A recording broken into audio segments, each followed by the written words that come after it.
상생협력 연구용역 착수보고회를 열었습니다. 2016 더 건강증진학교 업무협약식이 열렸습니다. 제9기 슈퍼오닉 농업대학 세미나가 열렸습니다. 안녕하세요. 평택시 인터넷방송국의 박유진입니다. 요즘 날씨가 많이 포근해진 탓에 사람들의 옷차림도 많이 가벼워진 듯 합니다. 하지만 저녁에는 일교차가 커서 춥다고 느끼시는 분들 많을 텐데요. 이런 환절기에 감기 걸리지 않도록 유의하시는 게 좋을 것 같습니다. 그럼 2016년 4월 둘째 주, 한 주간의 시정 소식을 전해드립니다. 지난 7일, 평택시는 평택항과 연계한 3개시 상생협력 연구용역 착수보고회를 열었습니다. 이날 회의에는 공재광시장, 정상균 부시장 및 김인식 평택시의회 의장을 비롯한 시 관계자 등 40여 명이 참석한 가운데 착수보고를 시작으로 평택항과 연계한 평택, 아산, 당진의 상생협력 발전을 위한 소통의 시간을 가졌습니다. 한국지방행정연구원은 지난 3월 3일 용역을 착수하여 금년 12월 27일까지 마칠 계획입니다. 세부 내용으로는 지역 현황 및 여건 분석과 평택항 공동 활성화 발전 방안 등이 포함되어 있습니다. 3개시 주민들의 상생 협력에 대한 의견을 최대한 수렴하여 연구 용역 보고서에 반영할 계획입니다. 평택시는 지난 6일 평택시청 종합상황실에서 2016년 더 건강증진학교 업무협약식을 열었습니다. 이날 행사에는 평택시장을 비롯한 평택시 6개 초중고등학교 각 교장과 보건교사 등 약 30여 명이 참석한 가운데 사업 소개를 시작으로 협약서 서명과 교환 순으로 진행되었습니다. 더 건강증진학교는 송탄 관내 초중고 36개 중 6개 학교를 선정하여 시범 운영을 진행하고 있습니다.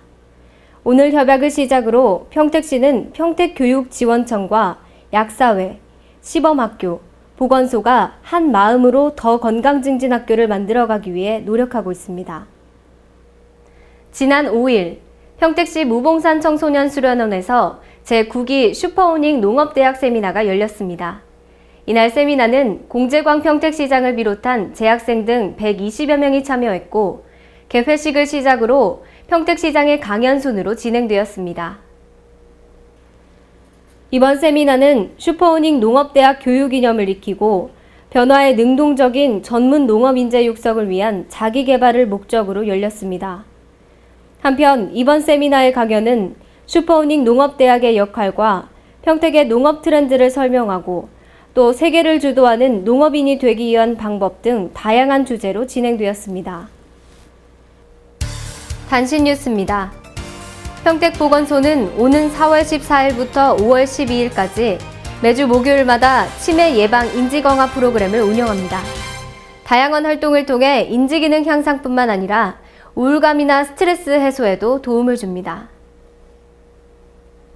평택시는 제71회 식무기를 맞이해서 지난 5일 공직자와 시민 등 500여 명이 참석한 가운데 식목일 기념 행사를 가졌습니다.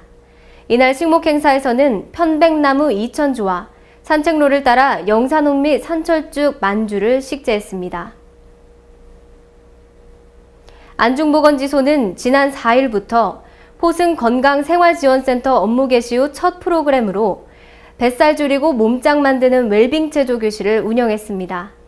이 외에도 치매 예방과 임산부 교육 등 다양한 프로그램을 운영해 지역 주민들에게 큰 호응을 얻고 있습니다.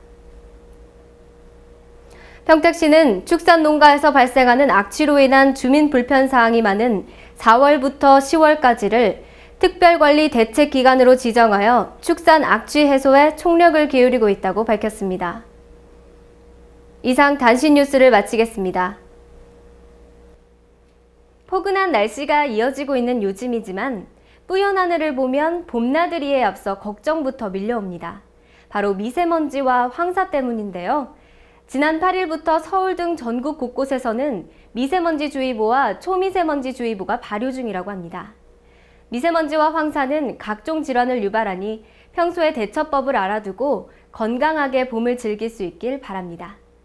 한 주간의 브리핑 평택시 인터넷방송국의 박유진이었습니다.